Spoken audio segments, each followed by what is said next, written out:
Nah, jadi perkembangan karya sastra, sastrawan perempuan itu ada awal perkembangannya. Jadi, pada awal perkembangan sastra Indonesia pada pengarang yang dikenal dan dikaji sebagian besar adalah pengarang lelaki. Padahal pengarang perempuan sudah ada sejak perkembangan sastra. N. Hadini salah satunya.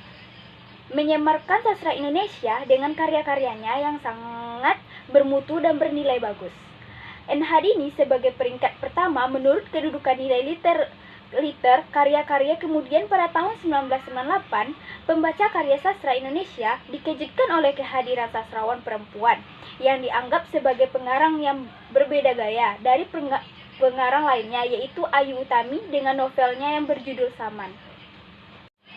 Menurut Rampan, hingga awal 1990 tercatat lebih kurang 40 penulis perempuan Indonesia, baik penulis prosa fiksi, puisi, maupun drama.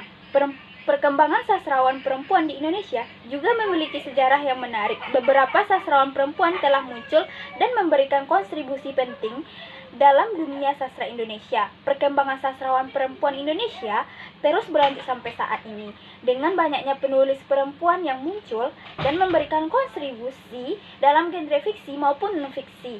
Kumpulan cerpen menarik yang dikaji sampai saat ini.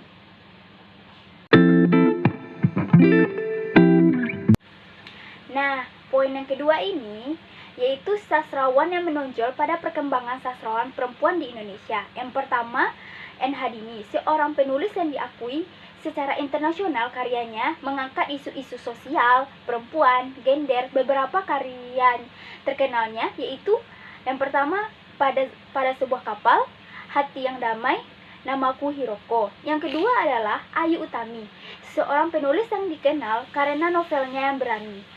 Karyanya yang paling terkenal yaitu novel Saman yang meraih penghargaan sastra internasional. Ayu Utami juga terlibat dalam gerakan feminis di Indonesia dan mengangkat isu-isu perempuan melalui karya-karyanya. Nah, yang ketiga ini Laksmi Pamunca, seorang penulis dan penyair Indonesia yang karya-karyanya mengeksplorasi identitas, sejarah, dan budaya Indonesia. Novelnya yang paling terkenal yaitu novel Amba dan Aruna dan Nida.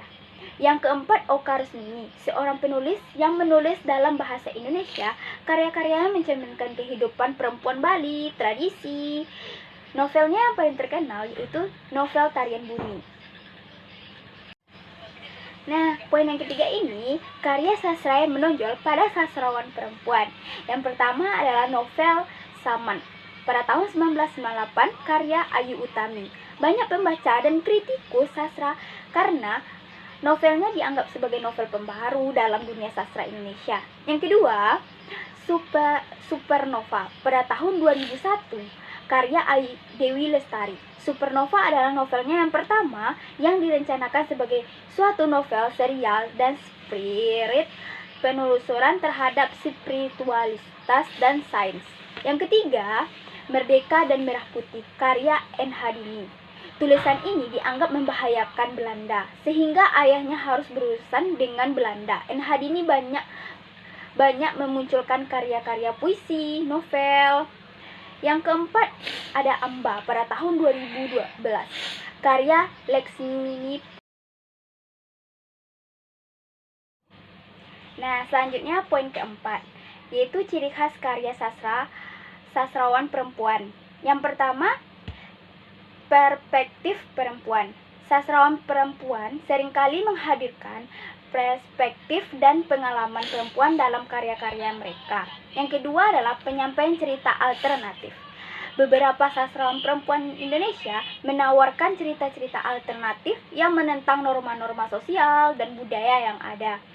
Nah, yang ketiga, penggunaan bahasa dan gaya yang kreatif. Sastrawan perempuan Indonesia seringkali menggunakan bahasa dan gaya yang kreatif dalam karya-karya mereka.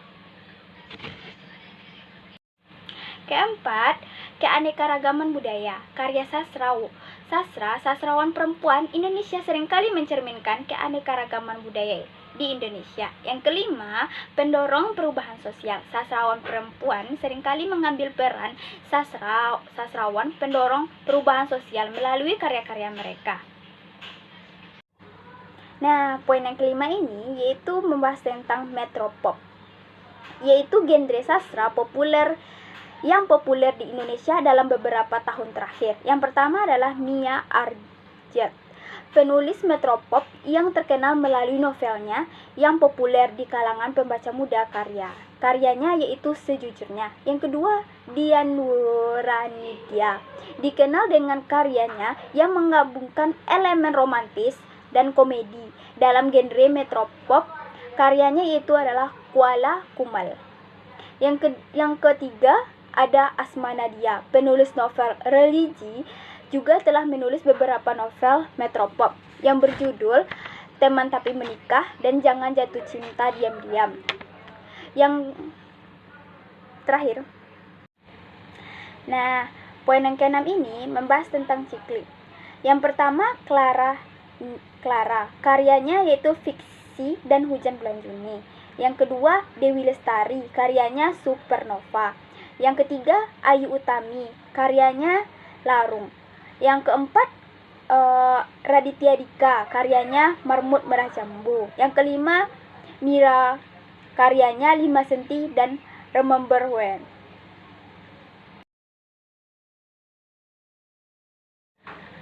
Nah, yang kedua ini kita akan membahas tentang perkembangan sastra anak dari prosa, puisi, dan drama.